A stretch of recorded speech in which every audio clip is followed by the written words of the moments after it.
wa shurbul khamr wa zina duwodu ni jowo nani na kilimo kilimba kono wal ni mo be kiga foto modo kila kuti wallahi to mongulo dumunde umbi jafanke kabalo ola dumunde umbi dlomi duminde umbi jene yake الكيانة والسرقة وشرب الخمر والزنا أني دومين دوم بشوينيك الله أكبر نجوكوتي ما ياتي ولا الإسلامية شريعة لا إسلامية شريعة كو نمو من زون إسلامية ما نيكو مورتي على كو كويكا ولا إننا كافراكا كو نتف لا فرا على والله فرا كوي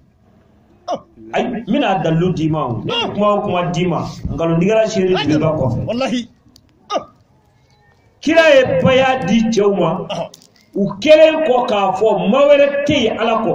akitabu fleni wallahi e docteur Muhammad Said Ramadan e bouti fe ko sira ni dona ko ni ba dele a page numéro keme ani muga ani nani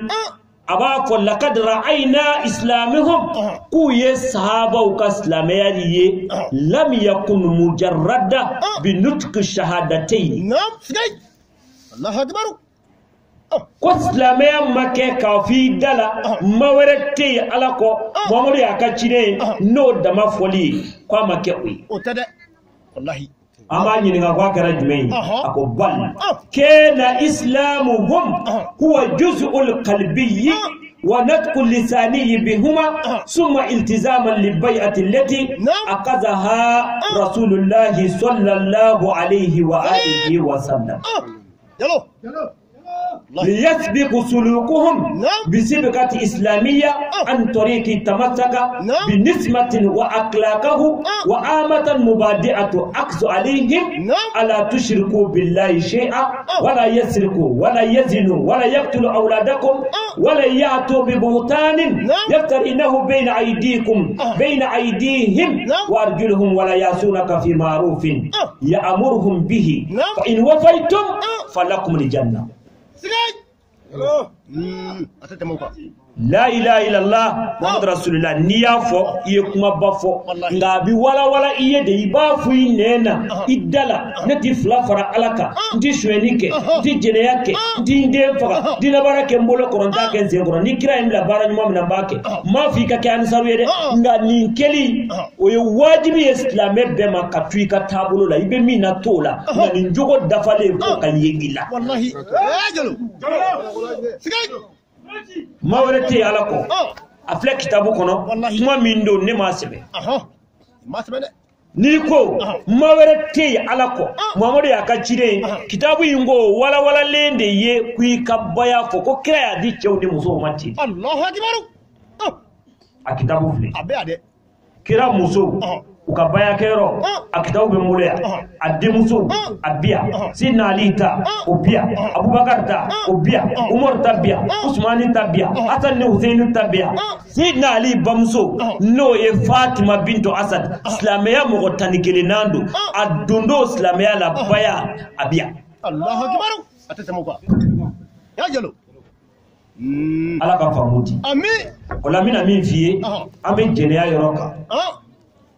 niya islamia chena don kila usembala de wallahi wodo de don kila doba fo kwa kafi doba fo akaje pusa wallahi ba foti wala kira ko wailun li ummati min ulama usuli sigay bone bene Muhammadu mandunye doni bajugu kama wallahi kullu fani laje ni hadisa ini sigay islamia tabolo bela ni polison ya haramu jeniya ya haramu shweni ya haramu namara keli ya haramu ka mogo faga ya haramu ka kira sosono ya haramu mana anta to mogo ka kesawa wallahi atabolo bela kerengere nenyana shirifu kasra Allah akbar mina mafla dima jamana in kono ni olu toko fo dinena iye belebele u toko fo wallahi afolo Abdul Qadir wallahi al-Jilani iba ka kitabu nyini kitabu Jailani ale de ko ale ka kalande wo kalande ni tugu ka galo tige la harati sunan duyi ta tamo ko la akbar abi famu ale ta do kalanyoro la tanke abaya Allah mo kama kitabu toy muntakabu nafai ata do kalanyoro la de so groupe tubi ko ale ti galo tige ko bako ko kana galo tige Abdul Qadir dogomani de yoke ata tamo ko la akbar ibo tui ni ya Sheikh Ahmad Tijani ta radiyallahu anhu ayen no min bla ni dine ne akabu wallahi ale de ka Tijaniya tabolo la itike Tijaniya sharti mugan sababe fi kota wallahi odo ni kira im la baran ma min ambake aya wala ka fencha man fala ka kitabu be jawahirul maani bi do akono abe ka lakala ka kalande unye ko ale moke no ya ala kirai ko kira ko jurumu mu'mini ko mu'mini bi boli jurumu nyede el mu'minu yara zunubahu ka'annahu qa'idun tahta jabali yakafu an yaka alayhi wal munafiq yara zunubahu ka zubabin marra ala alfihi aleka kalande ni yaye Tijaniya jurumu kela ma foka filide nga ka baraka jurumu wallahi Sheikh Ahmad Tijani sunal do ilaha wallahi ako ale mo ke kira ko mu'mini bu boli jurumu nyi nafo ni ye kulu jutiga bina be kamele ngoro ka ba yere ni chugo ko mu'mini bi boli jurumu nyeti fo ka ko nafiki bi tunu jurumu kono fo ka nuni bo ni dimo ko bateme ni nu ko reta do fenkera ko nafiki bi kete jurumu na Allahu akbar islamaya jogo didu wallahi di jogo tila ire fa wallahi wilbaldu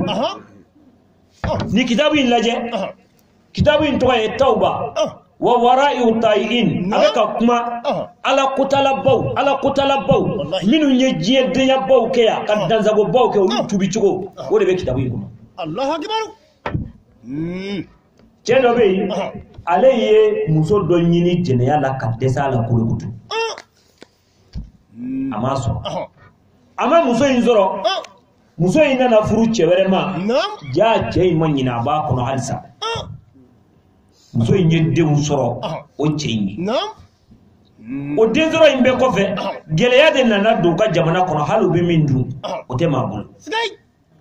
fo chemi wa ba le fe generala no kilinte balote mabulu na bolote mabulu c'était ma chie fo chekili akbar ale nana cheindeli chein wa ma ko nga korolete wa fo itiki la akbar akonne ne ka suma mbikari ka tasuma kala ta di ema Allah akbar sabu ne yini jene ala imaso wallahi yini dugo ni na imaso ka ke kele imaso watanke imaso aka haramunga suma kisekele atibli dawo sigai muso inte jene akele asegira kata faiche cheko kwa kana baka so annana ako cheima konsona udo na sokono udo ne sokono mume sisa ale kumasira chei kaka fino bwala ako muso ingala muso ka damine asena fa kungolo abebe ka yere kur sigai chei wa kerati nyeji bijigi ako mungera fakalat muso ko kawfan min Allah ako wallahi zirame alani Allah akbar ala ibado ne siraminye nga sete Allah akbar abi fo nunde mako muso wallahi muso kake ka nyenema ya kuna ini chemi njera jene ya sira ka eto dado ubete de horanya be mini ble abana wallahi ajate mine droega anga geranga shije ulai ku nyininga no madiye bi kitabu laje el haywaniya ni kono dimi kunye so benya e ku nyininga kwa fura ku nyini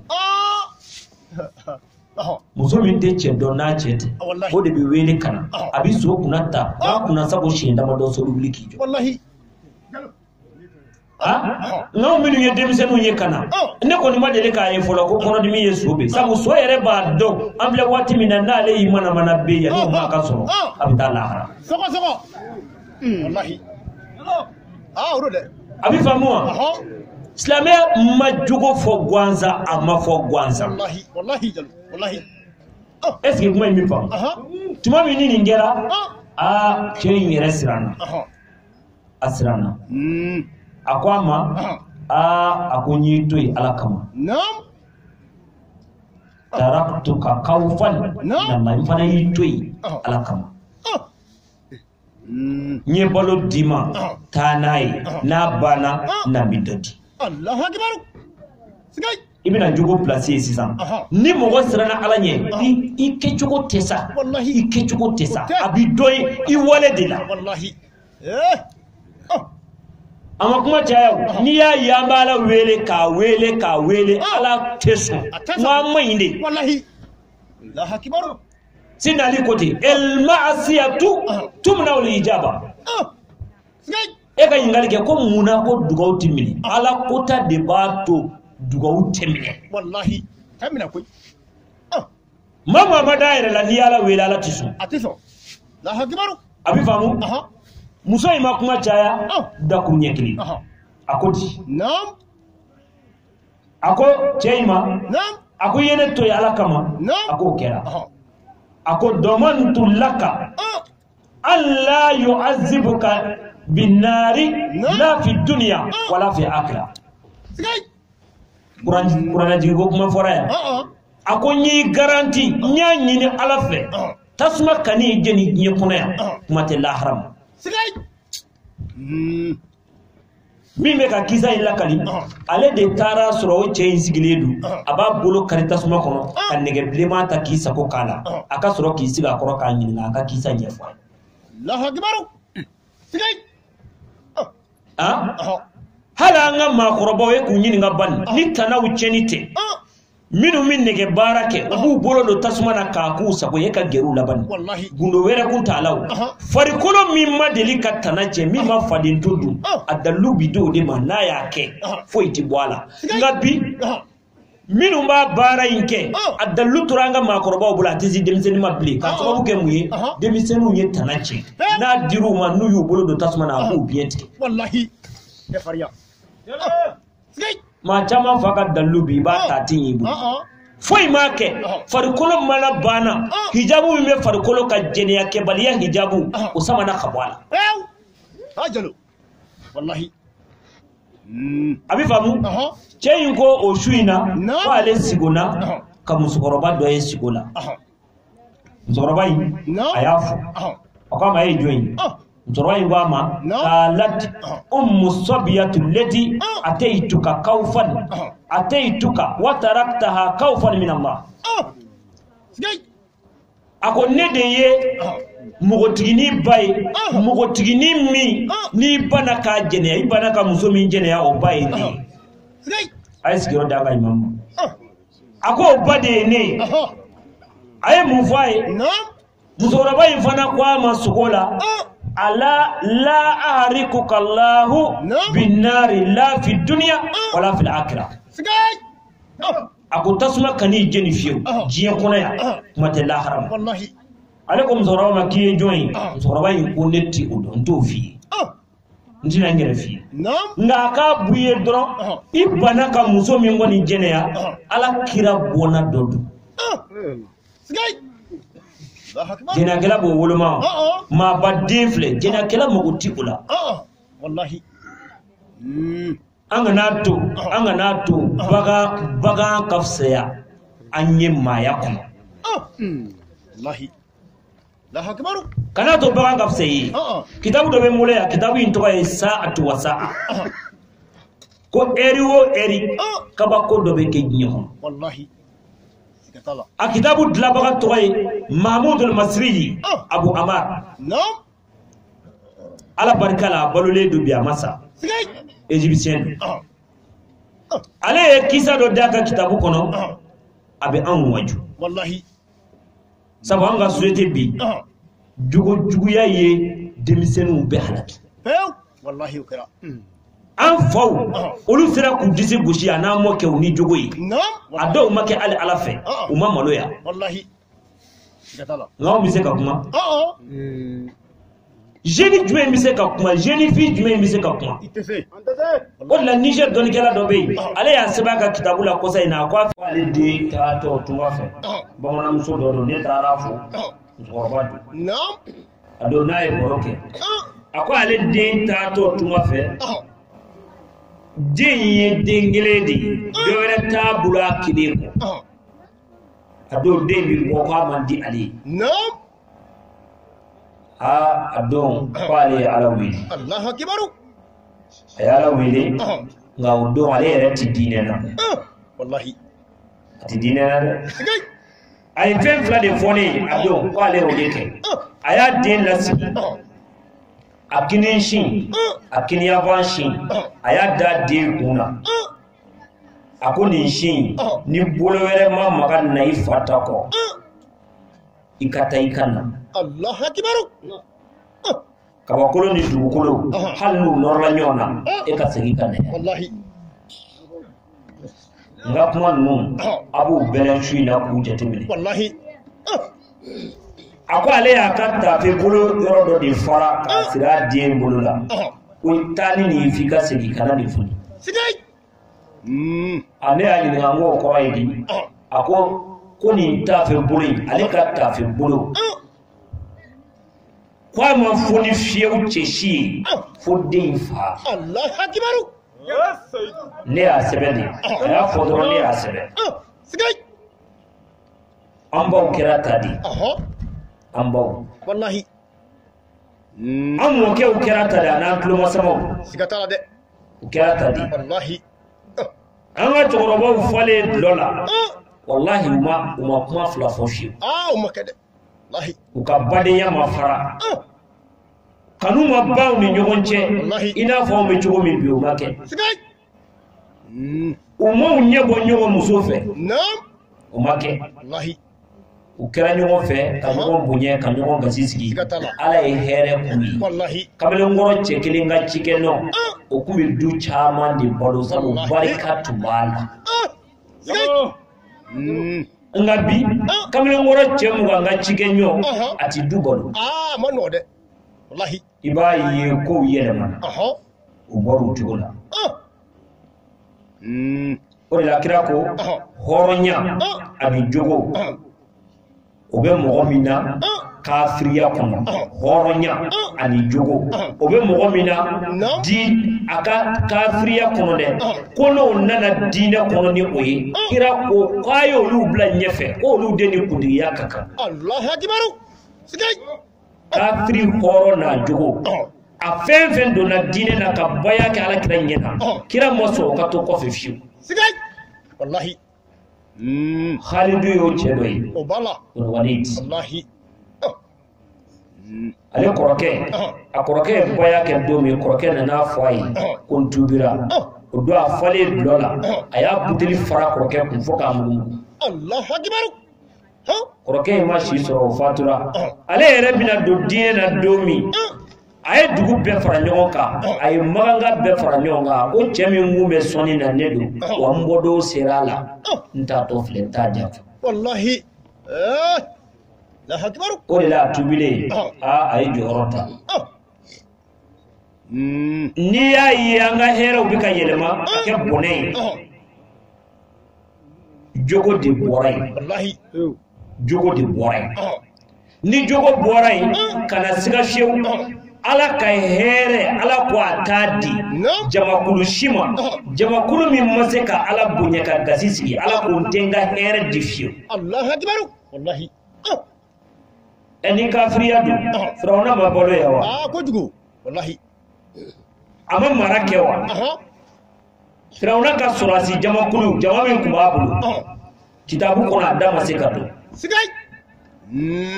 u ka nakɔw bɛ ɲɛ u bɛ hɛrɛ sɔrɔ ale yɛrɛ de bɛ bato ko ala don firawuna yɛrɛ de bɛ bato ko ala don ni mɔgɔ min cɛsirila a batoli la kosɛbɛ a b'o gɛrɛ a la ka dɔ fara i ka jala kan ni min découragera a b'o dégradé k'o lajɛ Sigai. Firauna ngai ka ɲininkali kɛ mun ye ala ba a la mun na Naam. a jogo yɛlɛmana ka bɔ hɔrɔnya ni danbe minan kɔnɔ ala ye bonɛ jigi a kan Sigai. Wallahi. Firauna ma halaki fiyewu fo don min a y'a ba dɔgɔya a woloba a y'o dɔgɔya don min ala ye dɛmɛ bɔ a kɔ kɔrɔ o don a tora ji la Allahu akbar. Sigai. nka a n'a ka kafiriya bɛɛ a ye hɛrɛ sɔrɔ yan a ka mɔgɔw tun bɛ hɛrɛ la u bɛ balo hɛrɛ la degunkun tɛ yen fo tuma min na a ye laɲini yɛlɛma Allahu akbar. Sigai. hɛrɛ bɛ dugu bɛɛ la jogoɲumanya bɛ dugu min na Wallahi. hali n'a t'a la fɛ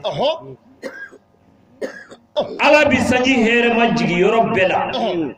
yɔrɔ min ɲɔgɔn muso jɛnɛya tɛ yen wallahi a bɛ hɛrɛ sɔrɔ Wallahi. a denw na taa tunga fɛ u bɛ segin ka na ni hɛrɛ ye ka d'a ma Wallahi. nka ni jogow tiɲɛna ko kow bɛ yɛlɛma Wallahi. kow bɛ yɛlɛma Gaw. n'i ye kitabu lajɛ mukashiful qulub a bɛ dugu dɔ d'i ma dugu in ala ye hɛrɛ k'u ye ka nafolo d'u ma u ka yiriw bɛ ɲɛ nakɔw bɛ ɲɛ n'u ye sɛnɛfɛn o sɛnɛfɛn bila dugukolo jukɔrɔ a bɛɛ bɛ ɲɛ Allahu akbar. ala tun y'o k'u ye k'a sɔrɔ kafiriw don Sigai. nka k'u to o kafiriya in kɔnɔ u nana o hɔrɔnya in de bila u y'o de bila ka na diɲɛ denya ta dugu bɛɛ de farala ɲɔgɔn kan yɔrɔ kelen ka ala kota ka dulɔ min o t'a la kojugu ye ka jɛnɛya kɛ kɛnɛ kan Allahu akbar. tuma min o kɛra kira isa alayhi salam ale tɛmɛna dugu in na ka hɛrɛ to yen a segintɔ a y'a sɔrɔ dugu bɛɛ de sara k'a ban hali dugu sɛw a bɛɛ sara k'a ban pewu Sigai. Allahu akbar. isa kabakoyara o don Wallahi. a ko ala ne b'i kalama i bɛ mɔgɔw faa kelen kelen nka ka dugu bɛɛ fa o ɲɛfɔ n ye kan ka fɔ dɛ. ala ko n wele Naam. a y'ala wele ala ko nin dugu in ne de ye hɛrɛ k'u ye u ye hɛrɛ de fali sisan ka ko dɔ kɛ min ti bɛn ne ma n'o de ye u bɔli ye u ka hɔrɔnya kɔnɔ ka don ɲɔgɔn kɔnturu la Naam. Allahu akbar. a bɛ faamu su o su dalen tun bɛ yen ala ye dadi kelen pewu de ma o wulila ka jɔ o de kumana isa fɛ ka ɲɛfɔli k'a ye an farala ɲɔgɔn kan ka ala kota a bɛ ta a bɛ ta isa ko k'a bɛ cogo di a ko isa ma a ko i ɲɛ bɛ su o su dalen la ko jahanɛmɛ karafe b'a bɛɛ da kɔnɔ Sigai. isa ko e dun jahanɛmɛ karafe bɛ ye da i bɛ kuma cogo di a ko isa ma ko jahanɛmɛ karafe t'ale da a ko wa ale yɛrɛ depuis ala k'ale da a ma ala kota ale ye ala ɲɛsiran ɲɛ jɔnba de ye nka mun na ala y'ale far'u kan u b'a kɛ ale ti dimi a ti kuma u fɛ o de la ala y'ale far'u kan Allahu akbar. Wallahi. n badenw ala kota bɛ yɔrɔ o yɔrɔ ala ka hɛrɛ ten Wallahi. wulibali don dɛ hali ni mɔgɔw tɛ ala fɛ yɔrɔ min a tɛ ala fɛ fiyewu fiyewu nka a yɛrɛ dama damɛ ɲɔgɔn na jogo la a b'a la ka hɛrɛ sɔrɔ Wallahi. Hello. a b'a hakili to nin kuma in na Wallahi. nin kuma in nin ye kuma kɔrɔba de ye an ka kumaw kɔnɔ yan Wallahi. kira yɛrɛ labanna ka t'o jaabi kitaabu kɔnɔ min wele Tabarani Sigai. e k'a lajɛ bani cɛkɔrɔba kelen ka cikɛ ɲɔ bi anw cɛ joli Ka ca dɛ. Wallahi. kira ko fɛn duuru bɛ yen fɛn duuru ko duuru bɛ kɛ k'o sara kamsu bi kamsin Sigai. duuru bi duuru sara o ye jumɛn ye Naam. ما نكد قوم الأحد إلا سلط عليهم عدوهم Sigai. layidu man cɛ jama kulusi ni ɲɔgɔn cɛ fo ala k'a jugu su ka bila u la a ti hinɛ u la Wallahi. Jalo. Wallahi. a fɔ kelen Kele. layidu man cɛ fiyewu jama kulusi ni ɲɔgɔn cɛ fo ala k'a jugu bila aw la a b'a mara a ti hinɛ u la Allahu akbar. anw y'o ye bi i bɛ mɔgɔ sɔrɔ yen silamɛ tɛ nka n'a da ye min f'i ye taa i ci fɛ o de bi Wallahi. ngai bi mo soro ibi seli benyini kafa anywana galundigelate wallahi Allah wallahi ay abeka fsakale du tayi na ko shini ibi kalo were de ko wallahi skay akuma kan fulana wama hakamu bighayri ma anzala Allah illa fasha fihim al-faqr naam balotinye wallahi koro min bala ofleni skay jama kurushima ba ala kuma kana ala ka kitula usagoke fo ala ka fandanya blawla wallahi banka bide ta hakimaru aw tifrakede hal ni de moratuma fenyina ni nyina njarala sawre tijala wallahi abeki sabala tamu asabana wala zaharat fihim alfahisha illa fasha fihim almaut ajabu jama kurushima jeneya waru ni nyonche fala ka chunganza ya bla nyonche wallahi obebi wallahi obe jaw wasu baga doyara wallahi muso wasu baga doyara bew horo muso ba chedi lawli ka lasbi shufe ati kuma chade aba fonga tono wal manga koke sabu islame muso wal ma horo muso uta che tofo uta che wila tola wallahi ay islame sharia bo contrôle ni che konyo fi ka to magamani do dai chela ibi mi mvwama ide unga wuli okota muso ba cheta toma doni kela ufeti jate muso ba fe Allah akbar ukloba lawo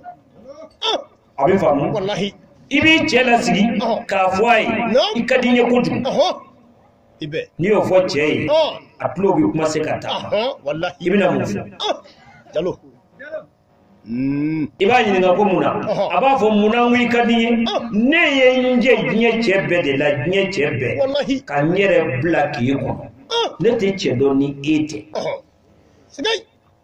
yamme mo ngadi chei wallahi ni fo chei na ya surabi so bilima kono yiride hake mi be so ngono aba adale ba bejete ka daddo o Europe Allah akbar wallahi ko muso ko kwa teche shido nyakoro ninte la hakibaru ningadi che ko ya kadanya koi wallahi wa bi fonde ma ko muso horo nyana dinena wallahi sigay o tingilini kele ni muso e ni vie ni ere horo nye ikanga jabiyo wallahi akanga jabi de iba fwaye itene ni horo nya chebui ne ere biti wallahi wo mano de ngramo wallahi kunu anga ni jamana ngona ya ni konyo kumbikeya ibanga masa unyininga wallahi e kunyininga ko dema do kumbike kumajwe wallahi sigay uba fiye ko soma fo muso kaddo akaddo konyo ke ka fo chie yere la nya muso soro mvadinyi nya soro nko ke nyoy wallahi nya muso soro ngunda mai nya soro mflanyi fo chide ka fo sokoma kata fo demba uye wi soro ka demba doke wallahi wande soro nasu horo do yu yere faya ku de maso wallahi okera la hakibaru omake okera nga bidu bayre de ba de muso nyininga neko ebe ni ndani nga sengi nawo ini jodi de bala de ba fote koy lahi billahi no kala de muso bi moloya wallahi ba bushu afa afasa bayre bi shinga aka korolim koroba do fo wallahi kusa koro no kala de rebe adoko jama ere temenasra do femi wallahi abi faria sisa kasoro ka fo ni kaza de ni bi nyofe sigay la hakibaru no kera baba fwaye utui fento kaza de kuntara ndamandala olisanu nana sisa ngafsoma ake oyi wallahi ba fota koy ni wolo ba do de makai sigay Allah odela demina de chemima retesu e bori ka dugulaya ka horonya dafale ila kata fenyini e fona tarika horonya chesuru bawlay tanna wallahi ya ka de ni ye min kɛ walita la o de bɛ sara i la Wallahi. o de la u b'u den in tɛ so e yɛrɛ tɛ so a fila tɛ so aw de bi cɛ ka taa di ɲɔgɔn ma k'a denba dɔ kɛ su fɛ tolle ni tolle égal tolle wallahi jalo la hakibaru est-ce que kuma in bɛ faamu a famura wallahi ayi jɛnɛya kun ti yan o kun ti yan wallahi jɛnɛya kun ti yan dɛ nka bi o de kɛra miniji ye